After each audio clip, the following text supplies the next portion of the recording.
রমেশ দাদা, ও রমেশ দাদা, বাড়ি আছো নাকি? আরে বিমল, দেখি এত রাতে ডাকাডাকি করছিস, কি হয়েছে বল? শ্মশানে যেতে হবে, এক্ষুনি মরা আসছে। একটু শান্তি নেই রে বাপু তোদের জ্বালায়।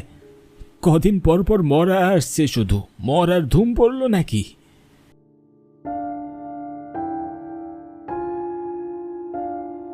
চলো তাড়াতাড়ি চলো, আকাশের অবস্থা তেমন একটা ভালো নয়, যে কোনো সময় ঝড় আসতে পারে। তা বিমল, আজকে লাশটি কোত্থেকে আসলো? ওই তো শিমুলিয়া গ্রাম থেকে অচেনা একটি লাশ। অচেনা লাশ? হ্যাঁ রমেশ দা, শুনেছি লোকটা নাকি রক্তবমি হয়ে মারা গেছে, কিন্তু এই লোকটাকে কেউ চিনে না। এর আগে কখনো দেখেওনি কেউ। কোথা থেকে আসছে, কি বা তার পরিচয়, এগুলো কেউ জানে না। এটা তো খুব অদ্ভুত ব্যাপার রে। আচ্ছা চল দেখি।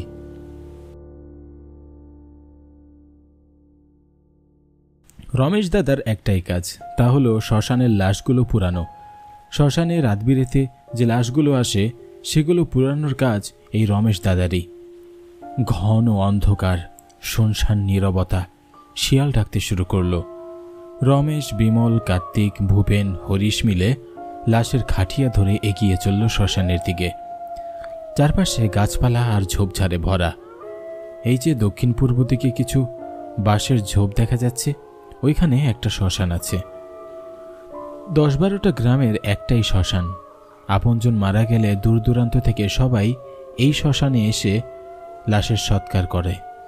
শ্মশানটা ছিল বেশ পুরনো। গ্রামের কেউ সন্ধ্যার পর শ্মশানের ধারের কাছেও যেত না। সবাই বলতো শ্মশানে নাকি ভূত আছে।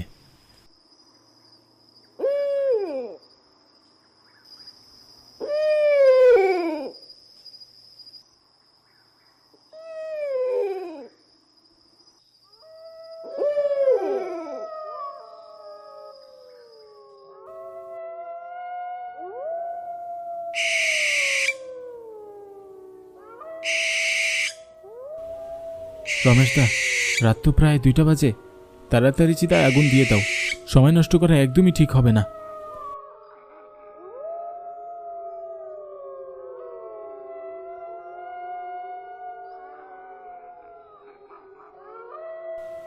চিতা রেডি করে রমেশ সাথে সাথেই চিতায় আগুন দিয়ে দিল।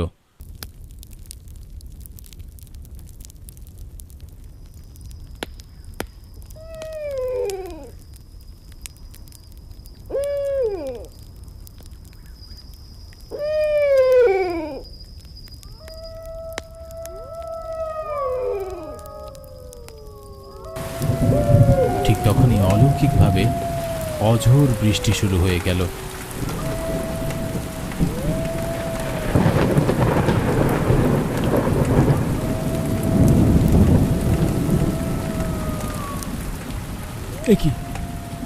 এটা কিসের আলামত? এই সময় তো বৃষ্টি আসার কথা ছিল না।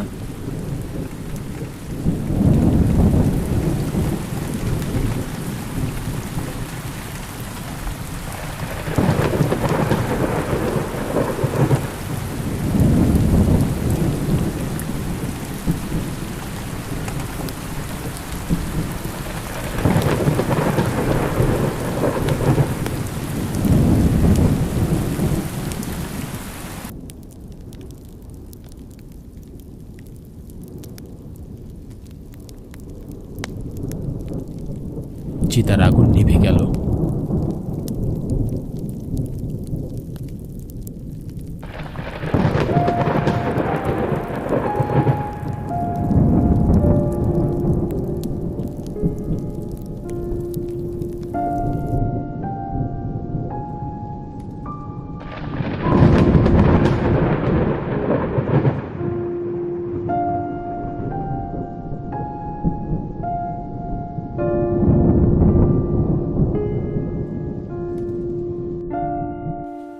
অবাক করা বিষয় হলো, চিতার আগুন নিভে যাওয়ার সাথে সাথে বৃষ্টি থেমে গেল।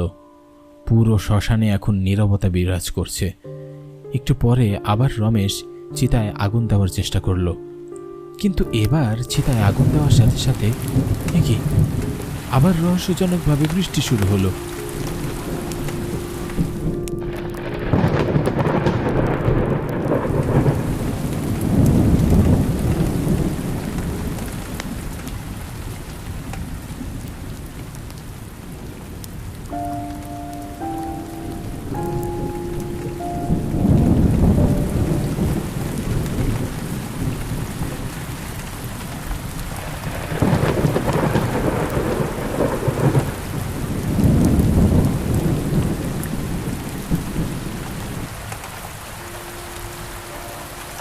বৃষ্টির পানিতে দ্বিতীয়বারের মতো চিতার আগুন নেমে গেল।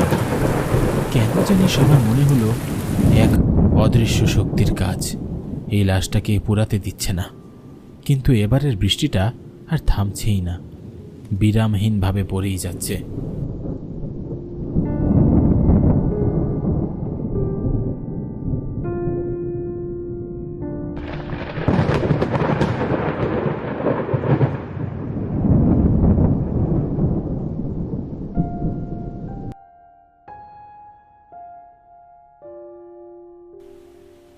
রমেশদা, চলো চলো, শ্মশান থেকে বেরিয়ে পড়ি।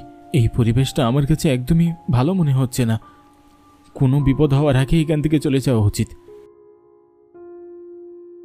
খারাপ কিছু ঘটে যাওয়ার আগেই এই শ্মশান ত্যাগ করা উত্তম। চল চল, সবাই বেরিয়ে পড়ি। কাল দিনে না হয় এই লাশ পুরাবো। তাড়াতাড়ি বেরিয়ে পড়ি, চল।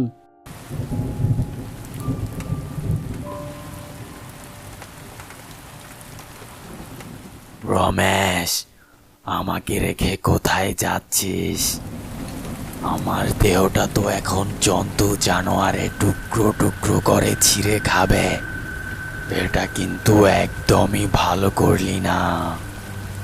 আমাকে তোদের সাথে নিয়ে যা, না হয় আমার চিতায় আগুন দিয়ে যা। একথা শুনে রমেশ থমকে দাঁড়িয়ে গেল। রমেশের ভিতরটা কেমন যেন ভয়ে কাঁপতে শুরু করলো।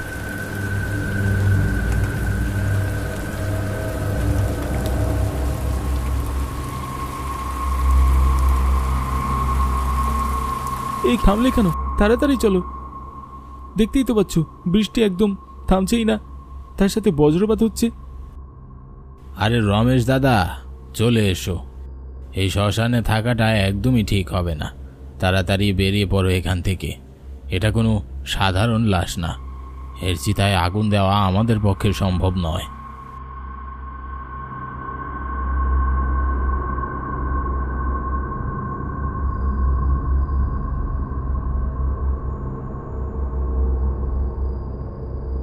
তারা শ্মশানে লাশটি রেখেই যে যার বাড়ি চলে গেল।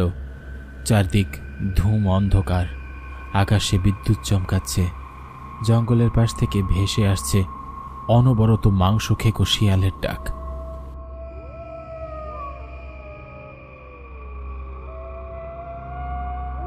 এইদিকে শুনশান নীরবতা আর অঝোর বৃষ্টি। জঙ্গলের গহীন শ্মশানটিতেই পড়ে রইল অচেনা ব্যক্তিটির নিথর দেহখানি। কে জানত তার শেষ নিদ্রাটাও এমন হবে।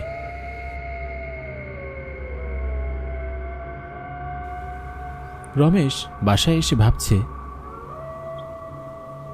এটি আমি কি করলাম? লাশটিকে একা ফেলে চলে আসলাম। ওই লাশটি তো এখন শিয়াল কুকুর ছিঁড়ে ছিঁড়ে খাবে। না না, এটা ঠিক হয়নি। কিরে রমেশ, চিতায় আগুন না দিয়েই আমাকে রেখে চলে আসলি? কাজটা একদমই ঠিক করলি না। এর শাস্তি তোকে পেতেই হবে। কে? এসব কে বলছেন? রমেশ ভয় পেয়ে দরজাটা খুলে বাহিরে তাকালো।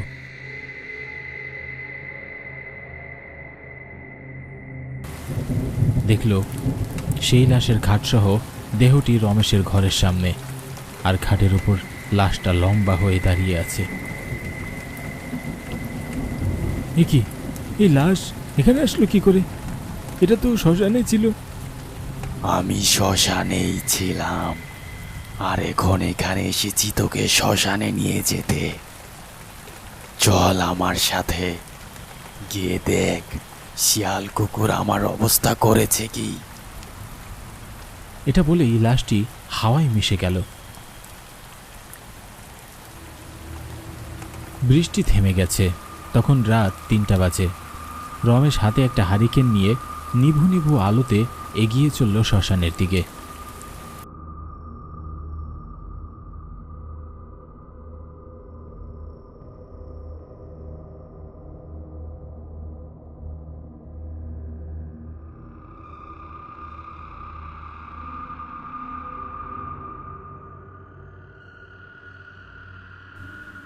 কি লাশ কোথায়? এখানেই তো ছিল। চারদিক দুমদুম অন্ধকার, আকাশে বিদ্যুৎ চমকাচ্ছে, চারিদিকে শিয়ালের ডাক।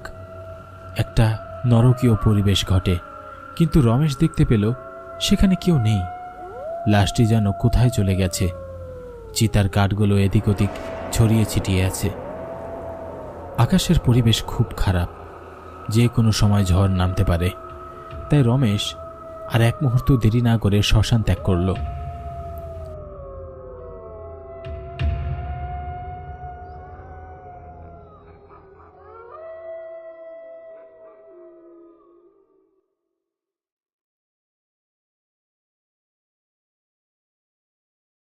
পরের দিন ঠিক সন্ধেবেলা ঠাকুরদা শ্মশানের ভিতরের রাস্তা দিয়ে বাড়ি ফিরছিল, কিন্তু হঠাৎ পুরো শ্মশান জুড়ে ঝড় ও হাওয়া বইতে শুরু করলো।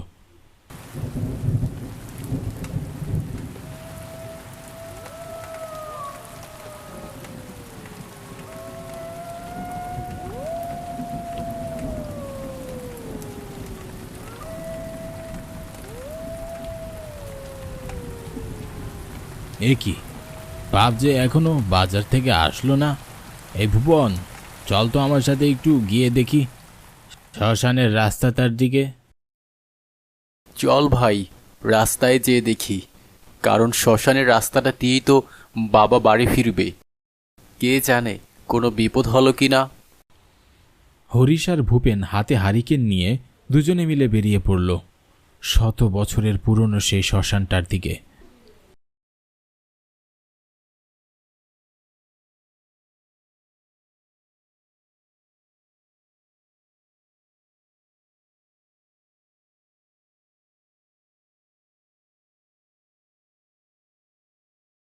আরে, এ তো বাবাকে মেরে ফেলেছে।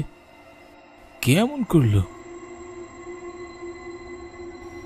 তারপর দেখতে পেল শ্মশানের ঠিক মাঝখানটাতে সাদা ধুতি পরে কেউ একজন দাঁড়িয়ে আছে। আর এটা সেই লাশটা, বৃষ্টির কারণে যার চিতায় আগুন দিতে পারেনি। না না, এমন হলে চলবে না, এর একটা দফারফা করতেই হবে। এখন থেকে শ্মশানে প্রতিদিন কেউ না কেউ মারা যাচ্ছে। তার প্রতিটা লাশের শরীরে ঠিক মাঝখানটাতে ফাড়া, মনে হয় দেহের ভিতর থেকে কলিজাটা কেউ বের করে নিয়েছে।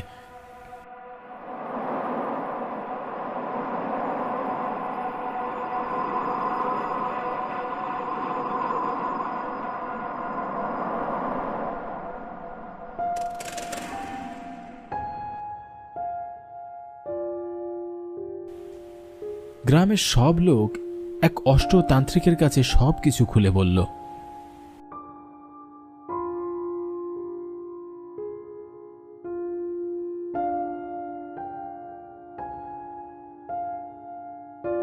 বুঝতে পেরেছি তোমাদের কথা। আজ সন্ধ্যায় আমরা সবাই মিলে ওই শ্মশানের ভিতরে প্রবেশ করব।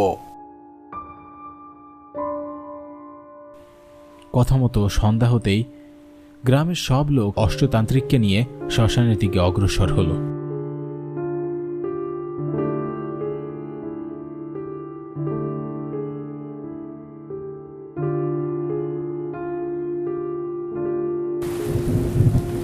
তারা শ্মশানে ঢুকেই অষ্টতান্ত্রিক তার কার্য শুরু করলো। অমনি ঝড়ো হাওয়া দিয়ে অঝোর বৃষ্টি শুরু হলো, আর সবার হাতে থাকা মশালের আগুন নিভে গেল। কিন্তু অষ্টতান্ত্রিক কিছুতেই থামল না, সে তার কার্য চালিয়ে যাচ্ছে। এবার সবাই ভয় পেতে শুরু করলো, কিন্তু তান্ত্রিক তার মন্ত্রশক্তি চালান করতে লাগলো ওই শয়তানের উপর।